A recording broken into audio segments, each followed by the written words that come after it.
Mi nombre es Vilma Laudelino de Souza. Nací en la ciudad de Río de Janeiro, una de las ciudades más lindas, conocida como la capital del carnaval, con su ritmo contagiante de la samba y el fútbol. En mi país, una gran mayoría creen, buscan o practican alguna forma del espiritismo. Y esto se da desde el mismo tiempo de la colonización, cuando esclavos fueron traídos desde África con sus cultos y dioses tribales. Y dentro de estos descendió mi abuela, hija de Angola. En estos momentos más que nunca hay una atracción por el ocultismo a través de las literaturas, telenovelas y películas donde se propagan algunas en forma muy sutil y otras abiertamente, tales como El Exorcista, Marte 13, Pesadilla, Poltergeist, etc. Por largos años yo viví la realidad de todo lo que esto quiere decir y yo les ofrezco mi testimonio y deseo ardientemente que les ayude para conocer al único y verdadero Dios que puede librarnos del poder de las tinieblas y trasladarnos al reino de su Hijo amado. Así que yo les invito a reflexionar mientras les comparto mi experiencia.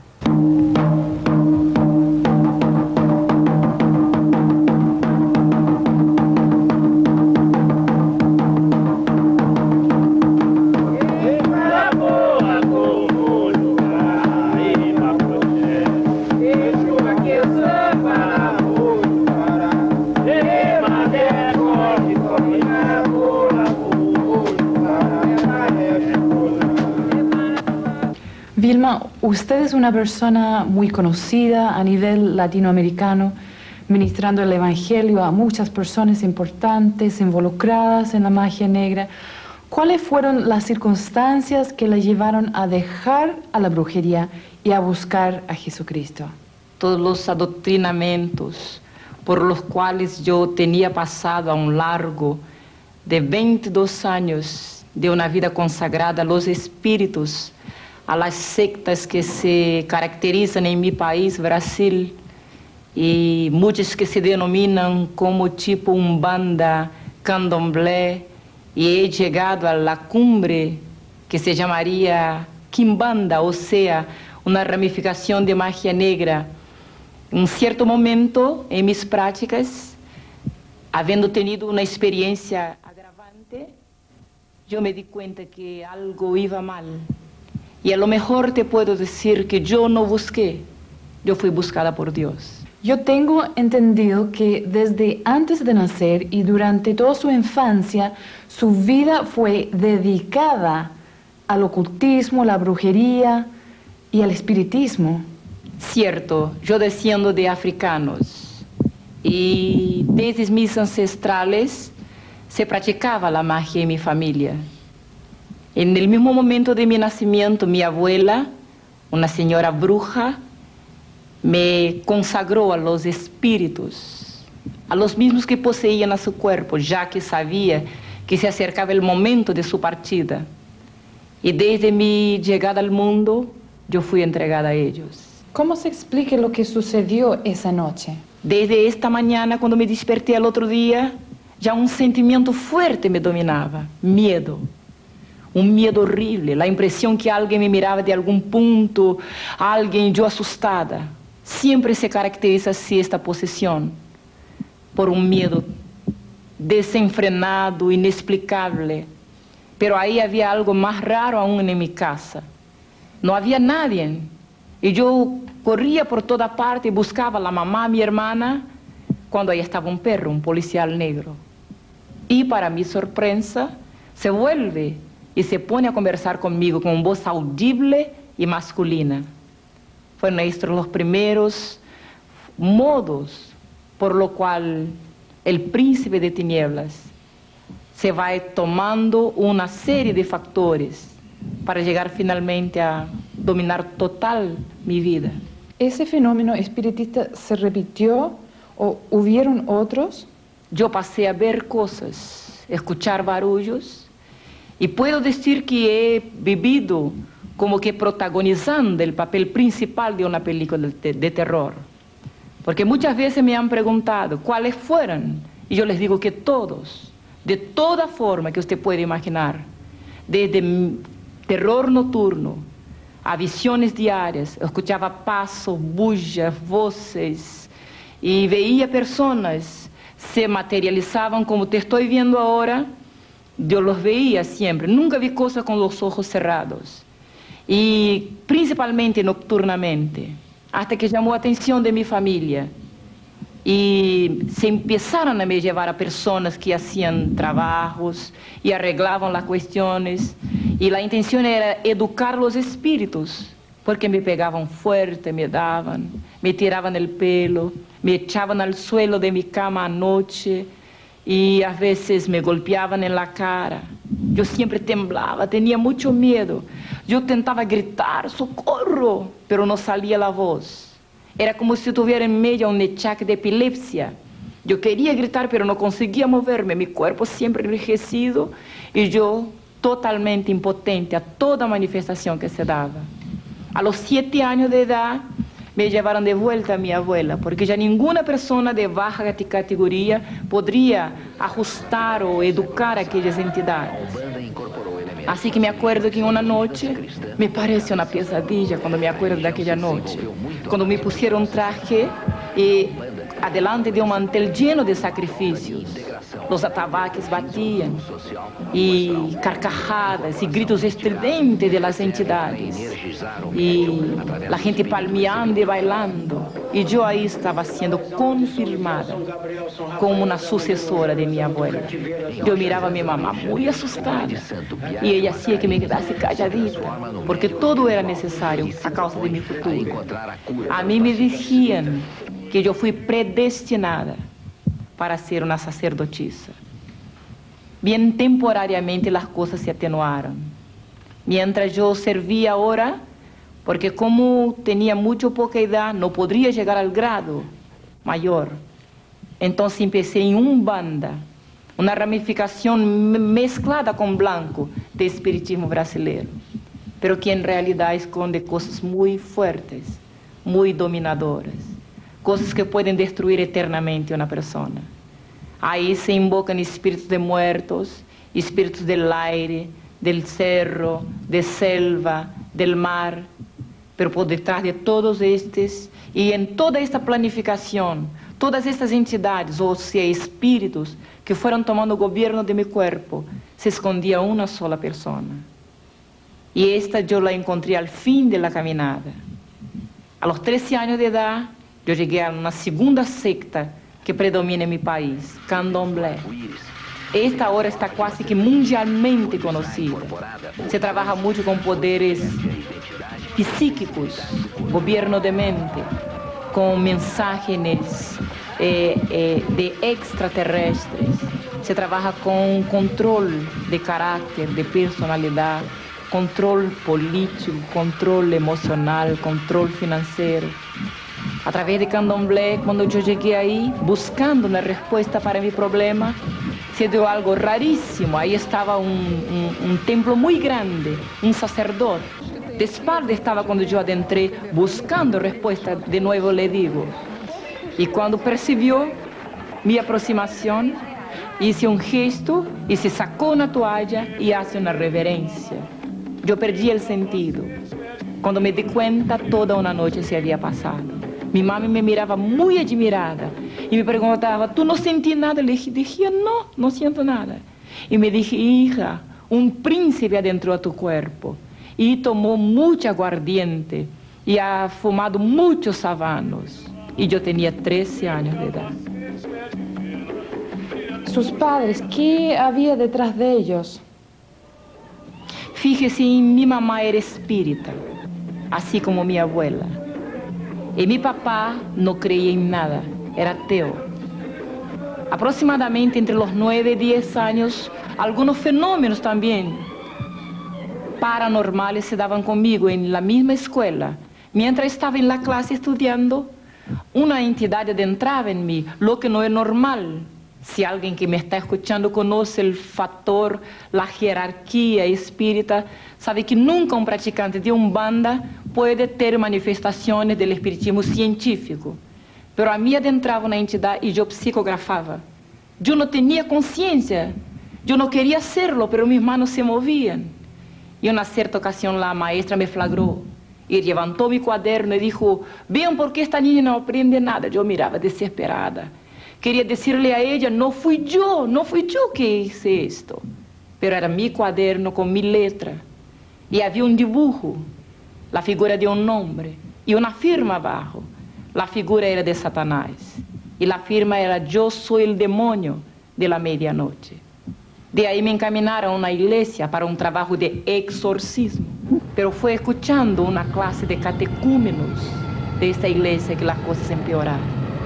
Cuando la joven decía sobre Dios, un Dios que había creado a todos, un Dios que estaba en los cielos, un Dios que amaba a gente buena. Y sabe que yo miré adentro de mí misma, aunque fuera bien niña, yo ya tenía una percepción muy profunda de muchas cosas, podría entender y escudriñaba siempre todo. Y mientras ella hablaba, yo miraba mi vida.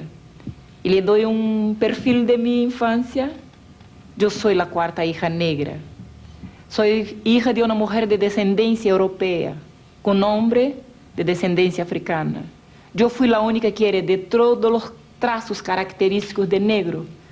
Así que nunca nadie ha creído que yo era hija de mi mamá. Yo sufrí en mi propia piel el choque de raza, de cultura, de sociedad. Siempre la gente preguntaba, ¿esta es su empleada? Mis hermanos a veces se burlaban de mí y decían, la mamá te encontró en la puerta, tú no eres hija de ella. Y esto se fue criando adentro de mí algunos sentimientos como recalque, rechazo. Me sentía desajustada, un desequilibrio emocional.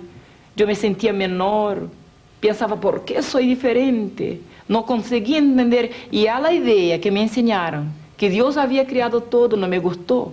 Porque pensaba, entonces Él me ha creado tan diferente.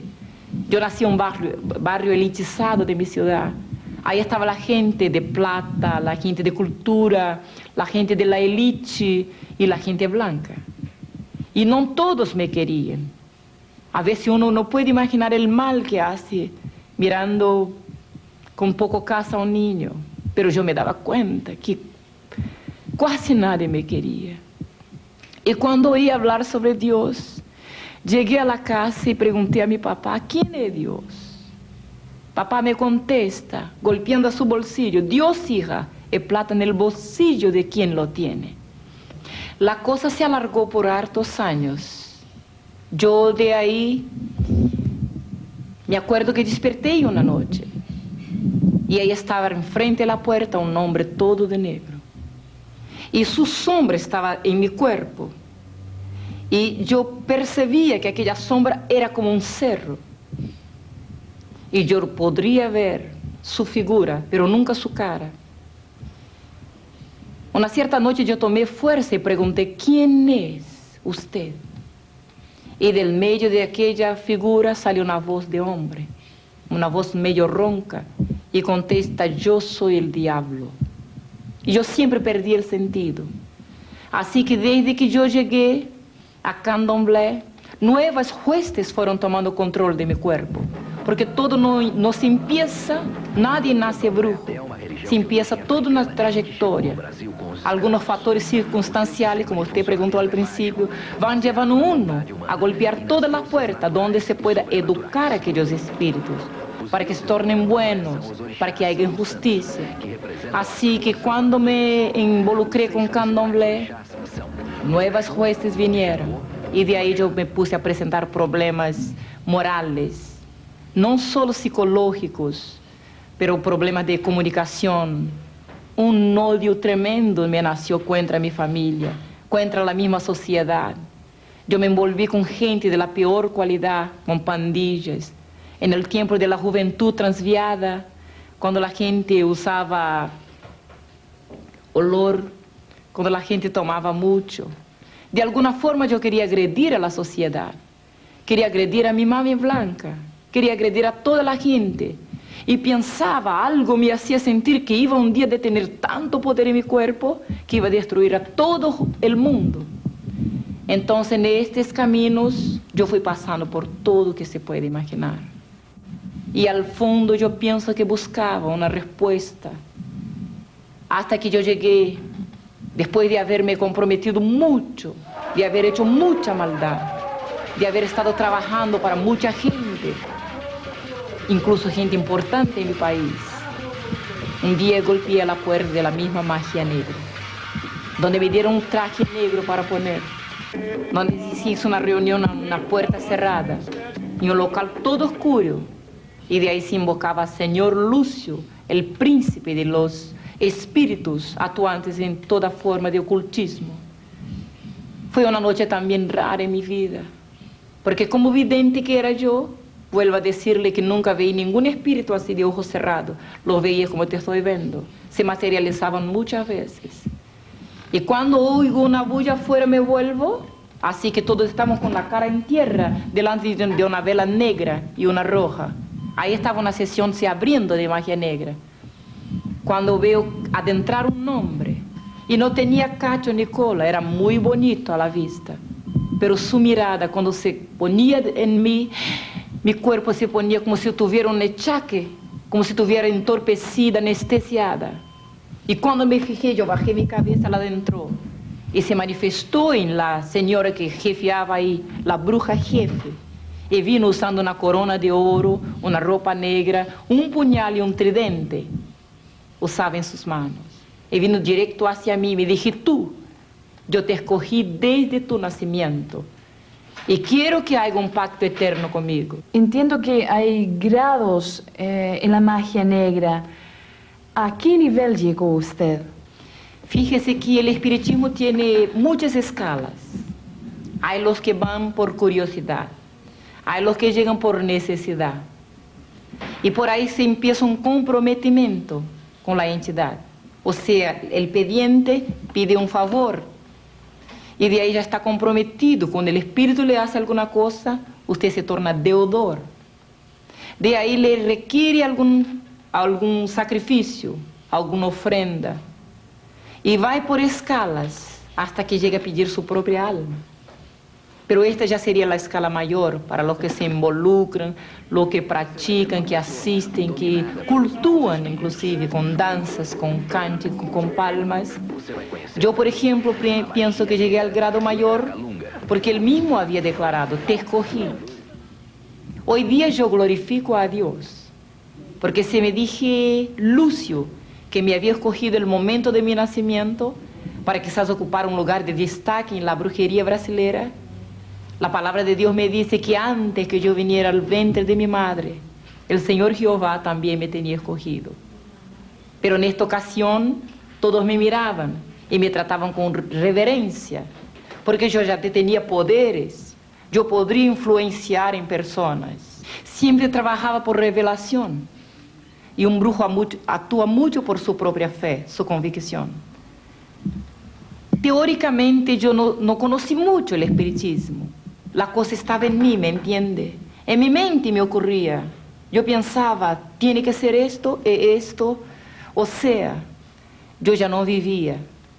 Lúcio o Lúcifer vivía en mi mente. Entonces, se puede tocar en una familia. Se puede cambiar a un hombre en homosexual. Muchas veces lo he visto. Se puede destruir un hogar, un negocio, un gobierno. Se puede llevar uno al gobierno y se puede sacarlo también. Todo esto se hace en magia negra.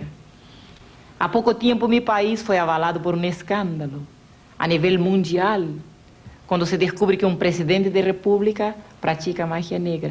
Pero esto no es inédito. En toda tierra, en este momento, millones y millones de personas buscan en cosas místicas, en ocultismo, en toda suerte de práctica de hechicería, la respuesta para sus problemas. Hay un desenfrenamiento espiritual en el hombre, una ignorancia, un analfabetismo que los está conduciendo por cualquier puerta, porque hay un dicho que toda calle te lleva a una venta, pero no todos los caminos te llevan a la verdad. Yo ahí cuando llegué a la cumbre pensaba que había llegado al estatus, al grado mayor. Yo estaba me preparando y me había hecho promesas de que ocuparía el grado de la sacerdotisa más grande del país. Y de ahí yo pasé a cuestionar el grado que yo ocupaba. ¿Por qué mi influencia siempre era negativa? Siempre yo podría herir a una persona, incluso a mi padre, a mi madre.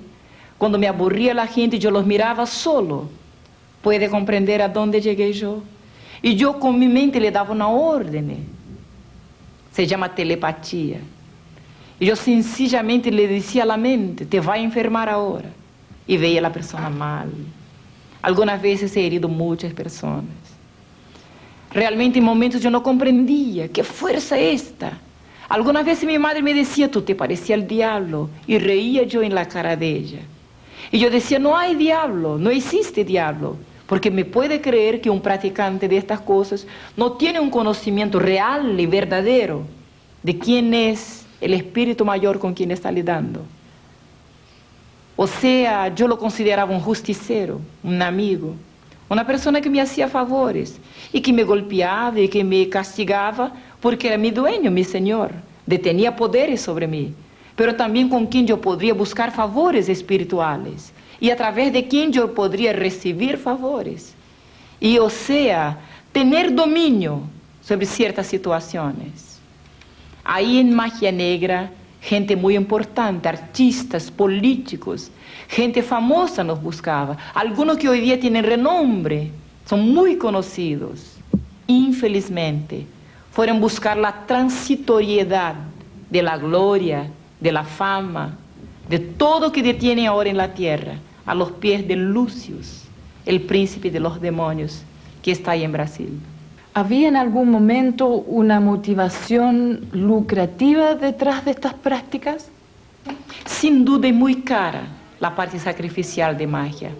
O sea, una misma consulta que se hace a un brujo para que se invoque una entidad más fuerte como esta que trabajábamos, esto sale carísimo. Y no cualquiera puede pagar el precio. Y claro que el brujo recibe su parte, recibe mucho. Pero puede imaginar un saquetel sin hondo, así que se recibe mucho hoy día y mañana ya no se tiene nada. Es como un miraje. Usted ve una impresión, es una ilusión. Usted ve miles y miles, tiene mucho oro, mucha cosa, porque se requiere la gente en su desenfreno de conseguir inmediatamente favores, dan oro, dan joyas, dan de todo que se exige. Pero algunas veces he visto la entidad diciendo, yo doy con una mano y quito con las dos.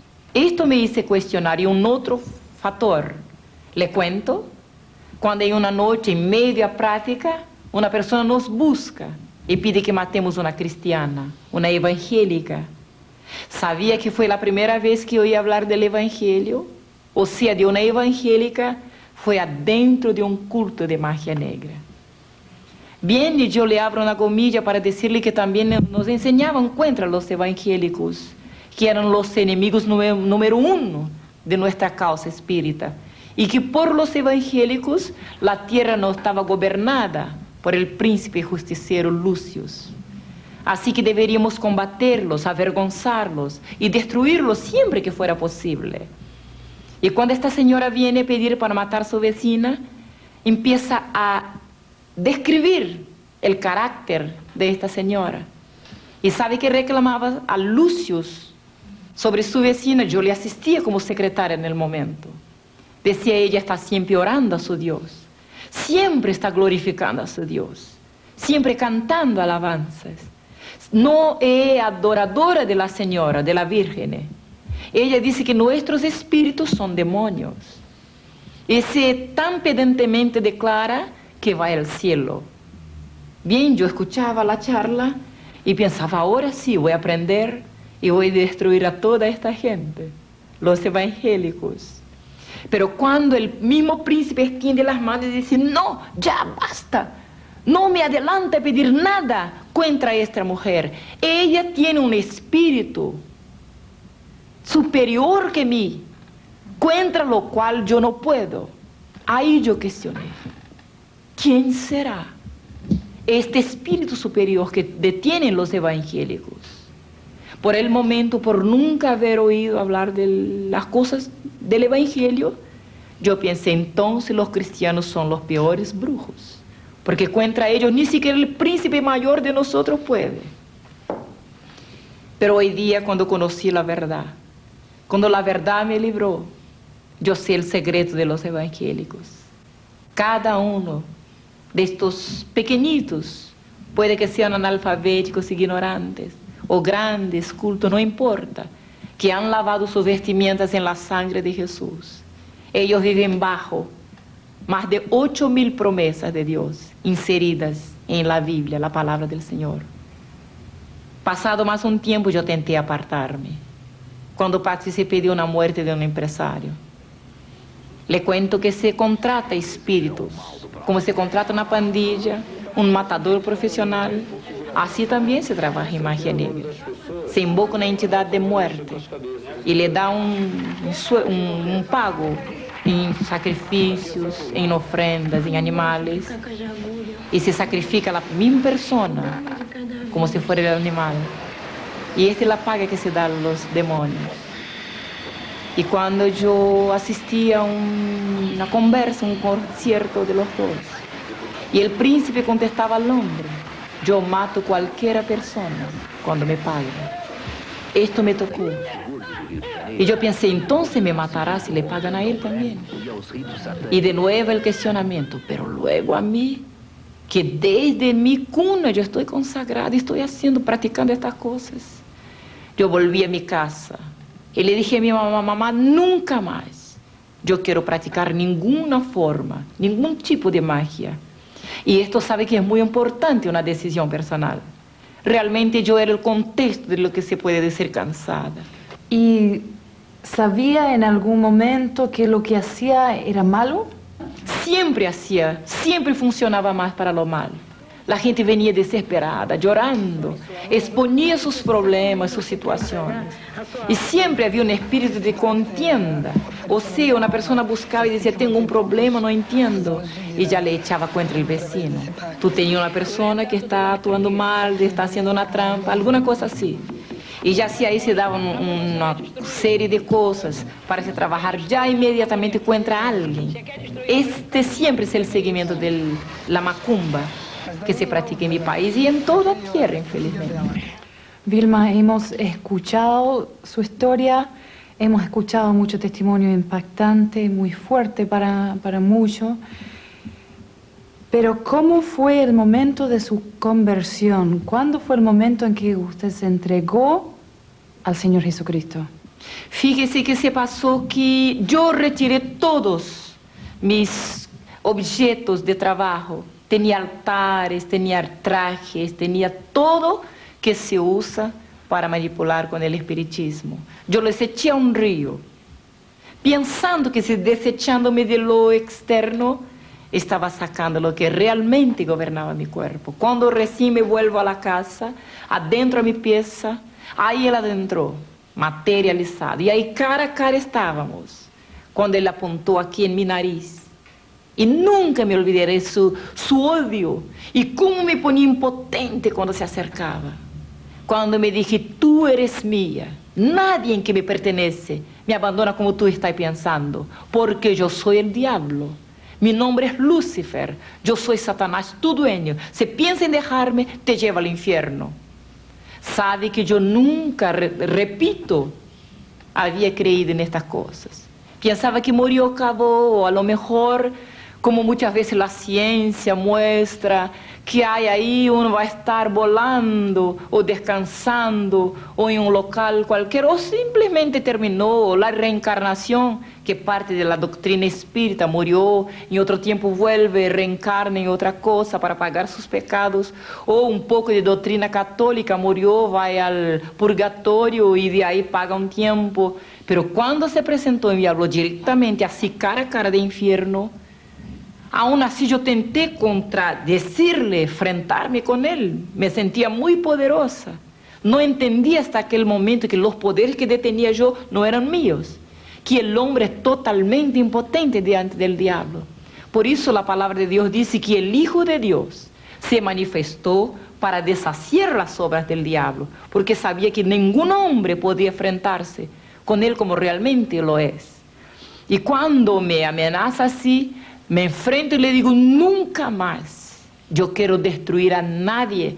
Y entonces me toma por aquí por el cuello y me dice, entonces te llevo al infierno ahora, para que sepas que conmigo nadie puede. Es un dicho del espiritismo. Y cuando me toma por aquí, al contrario de todo que yo creía, se abre un abismo abajo de mis pies y yo me pongo a bajar. Era como un abismo cenagoso. Todas las tinieblas que usted ya vio, todo blackout que ya vio en su vida, no se parece con el terrible abismo que espera un hombre que se pasa la eternidad sin nunca haber conocido a verdad. Sabe que yo me fui bajando, yo tentaba sostenerme y él me llevaba por aquí. Así es la muerte, pienso yo, de un brujo, de toda gente que vive su vida engañada, sirviendo a los demonios. Porque recientemente había me dado cuenta que todas las entidades, espíritus, orixás, caboclos, guías, así se denominan en mi país, el nombre, así se mezclan, se adornan. Esta es su forma de engañar en mi país. Se autodenominan entidades, espíritus justicieros. Pero ahora, en fin de mi camino, de mi trayectoria, estaba delante del diablo. Él se declaraba mi dueño. Un cierto momento se paró y dijo, allá está su cuerpo. Yo miré y he visto mi cuerpo muerto arriba de una cama. En este instante, un nombre brotó en mi mente, una fracción de segundo. Y yo pensé, sé, existe un Dios mayor que Lucifer. Se me salva ahora, voy a ser esclava de él todo el tiempo de mi vida. Y en aquel momento, por primera vez, yo he visto cuando se abrieron los cielos, cuando vino algo como un rayo de luz, algo glorioso cayó sobre mí. Lucifer me suelta y cae de espalda en el suelo. Porque la palabra de Dios que dice, clama a mí y yo te responderé. Yo nunca había oído este mensaje, pero cuántos no me estarán escuchando ahora y quizás necesitando tanto de clamar a alguien que le responda y que le libere. Ahí estaba se manifestando en mi vida, por primera vez, el grande poder de Dios. Yo he visto Lucifer por tierra. Para mí era un rey, era un señor. Pero ahora recién me daba cuenta, como preguntó al principio, que había una diferencia, que dos fuerzas, dos gobiernos, o a lo mejor dos príncipes, luchaban por el control de mi vida. Y cuando vino la luz del alto, cuando vino la verdad me liberó. Desde aquella experiencia, yo pude comprender que dos fuerzas existían y luchaban de forma totalmente opuesta por gobernar mi vida. Y así que yo conocí que había una fuerza arriba en los cielos. Y de ahí pasé a vivir segundo las costumbres que me habían enseñado en la religión. Pero se dio una cosa. Aquel príncipe que no desiste de ninguna manera de destruir vidas, me declaró guerra. O sea, demanda espiritual me declaró. Y por esta demanda, 7 días después, yo perdí una guagua. Yo la tenía consagrada a un príncipe que se llama en Brasil Iemanjá. Sería cognominada la reina del mar, pero en realidad es un demonio terrible. Y así que cuando Lucifer me declara guerra, 7 días después, Iemanjá mata a mi guaguita con 1 año. Me acuerdo que los médicos preguntaban, ¿qué se pasó, mamá, con esta niña que no tiene nada y se muere? Yo no podría contestar a él que ahí estaba recibiendo el sueldo de 22 años de vida consagrada a las tinieblas, a toda suerte de ocultismo, de hechicería, de espiritismo. Bien, luego cada semana un golpe nuevo contra mi familia, hasta que una noche llegando a la casa había una noticia. Mi mamá estaba tuberculosa en último grado, fue llevada a una posta. De ahí yo momentáneamente vacilé, adentré a mi pieza y realmente yo pensaba, ¿quién nació para esto no puede salir? Porque ahí está la ley del espiritismo. y yo lo invoqué. Cuando vino él materializado de nuevo, me dije, yo te llamé a un pacto y tú no lo hiciste. Ahora yo no quiero pacto contigo, quiero tu sangre, quiero tu vida y quiero tu alma. Así que le pregunté, pero mi mamá no tiene nada que ver con mis asuntos. Y él dije, voy a destruir toda tu familia y después te llevo conmigo porque tú eres mía. Bien, y cuando yo le pedí una cosa que hoy día yo digo que él nunca tiene de sus esclavos, es misericordia, me dije, fíjese la vida de ella por la tuya, suba arriba de un puente, se echa abajo de un tren.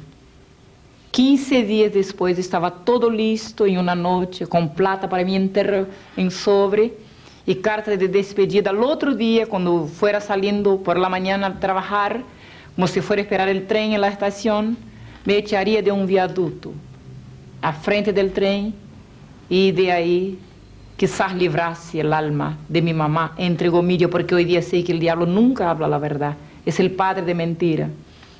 Así que en aquella noche me acosté, y así como sería la última noche de mi vida, no quería dormir. No sé cómo se sentirán miles de personas que me escuchen ahora, con ganas de morirse, de autodestruirse, pero yo le digo que es terrible, no hay palabras para decir la última noche de un suicida. Yo quería reportar mi vida, hacer un retrospecto. Y ahí en la oscuridad de mi pieza estaba pensando, ¿para qué será que yo nací? La vida es muy insípida, muy insólita, no tiene razón. ¿Será que el hombre nace solo para morir e irse al infierno? Y un cuestionamiento sin fin yo me llevaba hasta que llega la madrugada. Bien, los brujos llaman la hora grande, pero hoy día yo puedo decir que era la hora de Dios para mi vida. Repentinamente del alto, una voz me hace una pregunta. ¿Y si yo le decir que Dios existe? Fíjese que Dios tuvo primero que me desenseñar la enseñanza de la infancia de mi padre. Y cuando aquella voz me preguntaba así, yo reaccioné con violencia. Ahí estaba delante de mí toda mi vida, mi sufrimiento, el rechazo, todas las cosas. Y yo, aburrida, contestaba, no, no, no existe Dios. Pero por segunda vez la voz me preguntaba, ¿y si yo le digo que existe un Dios todopoderoso? Esto fue impactante para mí, totalmente inédito. Yo conocía muchos dioses, muchos príncipes, entidades, pero un Dios todopoderoso. Así que a esta idea yo tuve miedo, porque todos mis pecados se pusieron a desfilar enfrente a mí. Me parecía que me acusaba, entonces me dio un miedo y yo pensé, si hay un Dios todopoderoso, no debe gustar gente de mi tipo, de mi categoría. Y para defenderme inmediatamente yo reaccioné, pero también no me gusta de él. Así que por tercera vez una voz dulce, suave, me pregunta de nuevo, y si yo le decir que hay un Dios todopoderoso y Él te ama, así como tú eres, yo reaccioné. Puse las manos aquí, empecé a llorar, y yo lloraba, y al fin mi alma gemí. Yo pensaba, qué bueno si hubiera un Dios que amase a mí con todo este error, con todo esto pasado, con toda esta basura. Y mientras yo lloraba, una luz fuerte, fuerte adentro de mis ojos, yo saqué las manos y ahí al frente de mí estaba algo inédito. Yo conocía miles de príncipes. De nuevo les voy a decir, siempre fui vidente en mi vida, siempre tuve conexión con el mundo espiritual, conocía muchas cosas, pero nunca aquella luz. Y yo quería fijarme, pero ella me ciegaba. Y cuando me paré para ir en dirección de aquella luz, que yo no comprendía aún quién era que estaba ahí, entonces veí cuando mis manos, mi cuerpo empezó a dar vueltas, y cuando yo caí de espalda para el frente, y los demonios a su turno iban adentrando en mi cuerpo. Yo estaba muy admirada, porque podría verme en el suelo, y recién, mientras escuchaban los demonios diciendo garabatos, blasfemias, insultos, y se rascuñaba como una culebra yo por el suelo, yo comprendí recién que estaba poseída por un espíritu enemigo de aquel supuesto de luz que estaba se acercando de mí. Y ahí en mi pensamiento me puse a llorar. Y aún así reaccioné como una bruja. Yo lloraba y decía, fíjese Dios, tú eres injusto, tú eres malo, ¿Por qué tú permitiste que yo viniera al mundo para hacer tanta maldad y ahora recibir en mi propio cuerpo el pago de esta maldad? Y para mí me parecía, no podría mirarlo un segundo, me parecía que estaba me mirando, serio. Y cuando yo quería herirlo de alguna forma, y le dije, fíjese, yo sufrí tanto en este mundo, que sufrí más que tu hijo, porque me habían dicho alguna vez que Dios tenía un hijo, cosa que nunca yo he acreditado.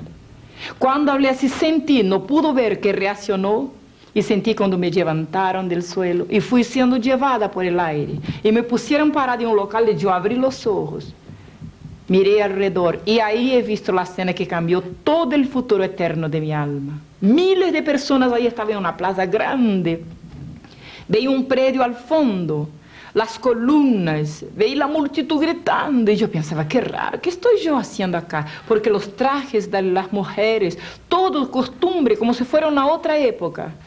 Yo veía que la gente gritaba y algo se pasaba ahí en aquel predio y fui abriendo camino ante toda aquella gente para ver qué se pasaba ahí adelante. Y veía una cuerda humana formada por soldados que se vestían como los romanos de la antigüedad. Ahí arriba de la escala había muchos soldados y un hombre en una silla grande que se paró y apuntó a otro que estaba atado en un local lleno de soldados. A un poste estaba atado. Y cuando preguntó, ¿qué haré de Jesús de Nazaret? Me impactó mucho este nombre, porque yo conocía varios Cristos, como el Cristo de Plaga, el Jesús de Bonfim. Conocía muchos, Oxalá era una ramificación que se llamaba el Dios, pero nunca había oído este nombre Jesús de Nazaret. Y cuando el hombre apuntó a la columna y preguntaba así, la gente se puso a gritar rabiosa, crucifica, crucifica, y yo los miraba. Inconscientemente me paré las manos y me puse a gritar, y me dio una rabia, un odio, yo me puse a gritar, pero de repente pensé, ¿qué estoy yo haciendo acá? ¿Qué tengo yo que ver con este hombre? Y me volví hacia atrás a ver más quién ahí estaba, y he visto una escena que nunca más me olvidaré. Todos mis compañeros de hechicería, de toda ramificación del espiritismo por lo cual yo tenía pasado, ahí estaban, participando de la cena que llevó a la muerte el Hijo de Dios. Todos mis compañeros de pandilla, de fiesta, de tomar, de calles, de todo que hacíamos nosotros de mal, todos gritábamos.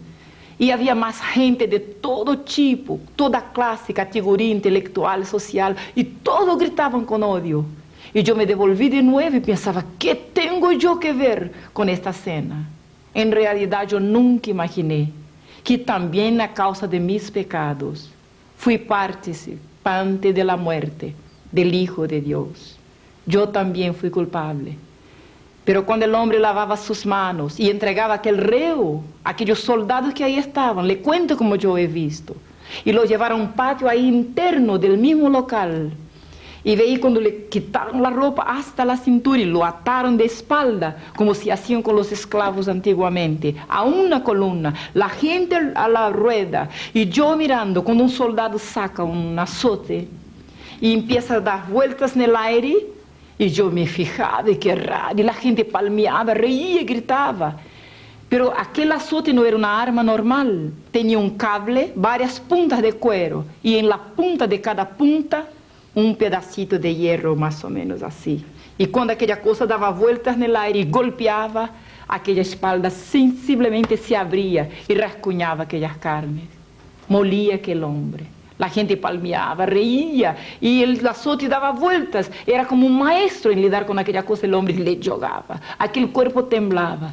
Y yo miraba y pensaba, ¿cómo puede? ¿Cómo puede una escena de tanta cobardía? Miles, hombres fuertes, soldados contra uno, que se parecía tan indefenso en el momento. Y yo miraba y pensaba, ¿por qué no se defiende? ¿Por qué no dice nada? Yo en realidad no sabía que allí estaba un cordero, allí estaba una oveja que fue llevada muda ante sus trasquiladores a causa de mis pecados. Y yo miraba aquella escena y pensaba, ¿por qué no se defiende?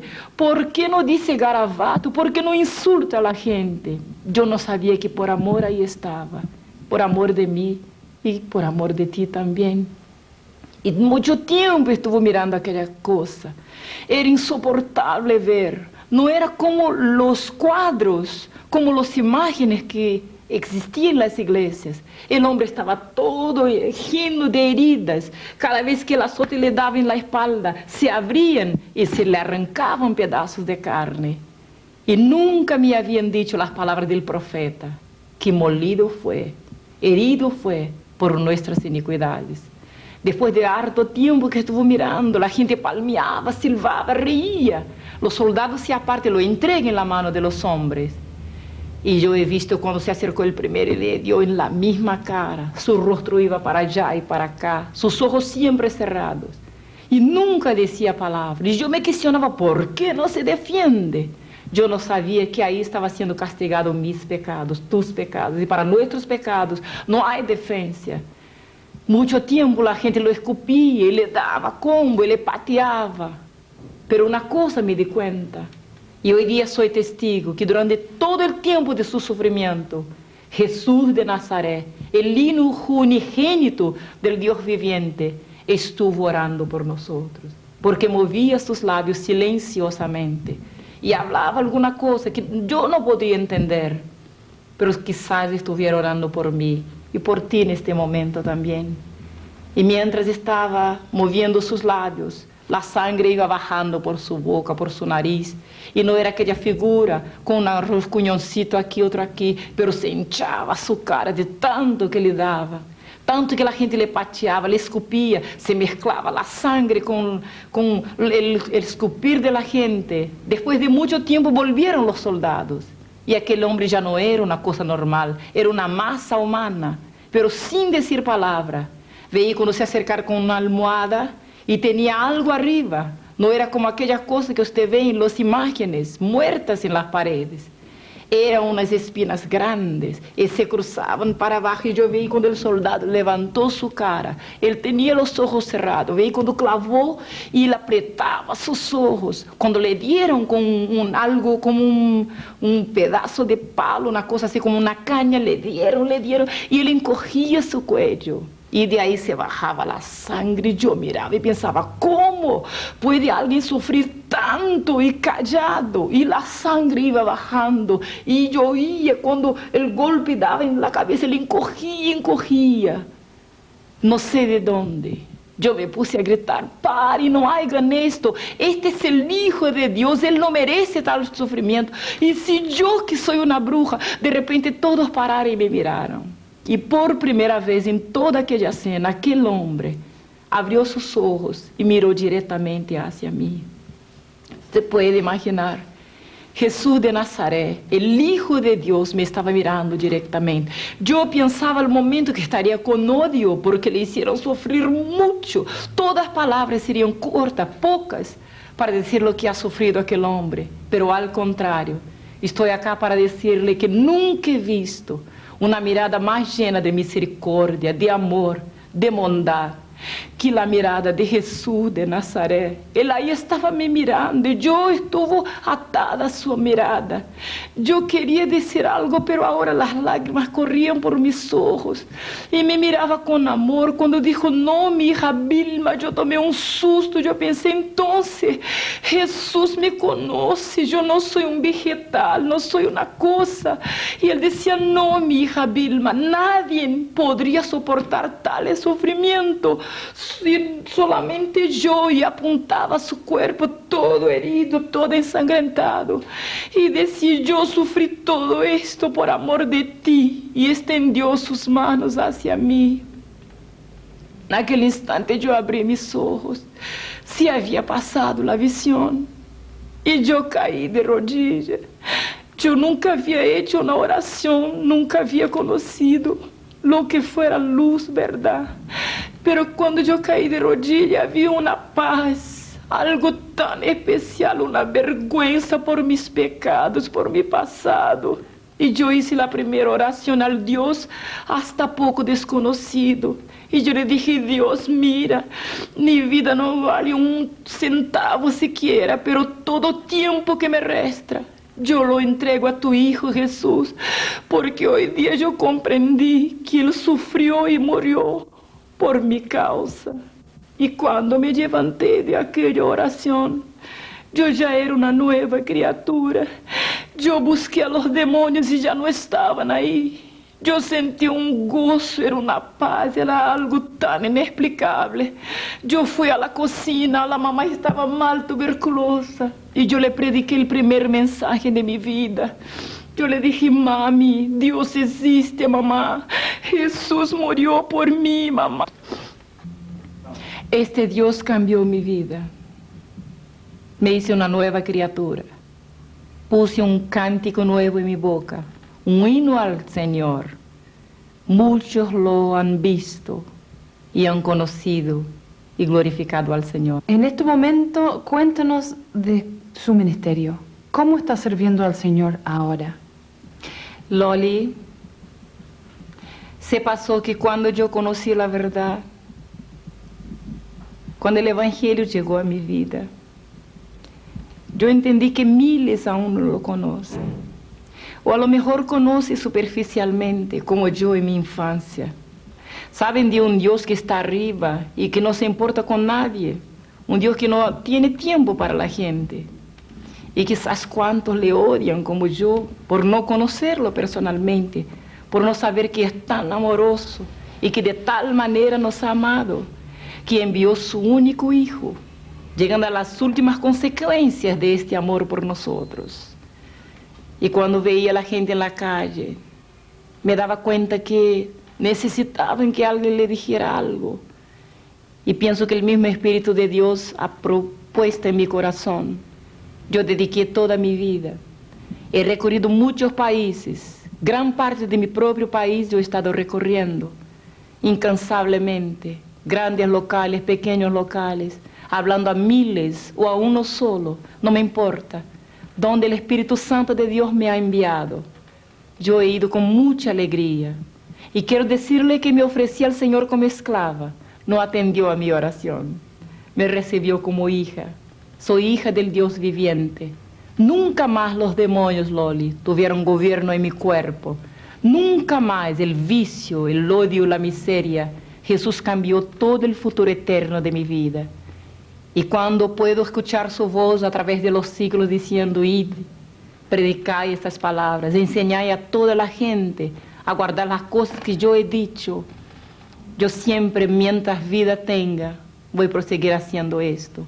En mi oración más ardiente es para que esta experiencia, aunque no haya sido bien explicada por la diferencia de idiómica que hay entre nosotros, pero sé que hay uno que puede llegar al corazón, que es el Espíritu Santo, y que pueda servir de ejemplo para cuantos brujos que quizás tengan tantas ganas de apartarse de un pasado negro, sucio, tengan miedo a las amenazas, a coacción, al gobierno del príncipe de tinieblas, que se acerquen a Jesucristo. Es el general que venció a quien yo no podía vencer sola, y se tornó dueño, Señor, Padre y amigo, mejor que tengo yo. Vilma, muchas gracias por estar con nosotros. Ha sido una bendición para nosotros poder escuchar, compartir este testimonio con muchos que necesitan escuchar este tipo de materia para llevar sus vidas en alguna manera a los caminos del Señor y trasladarse de la oscuridad a la luz. Y le agradecemos con todo nuestro corazón por este tiempo juntos. Amén.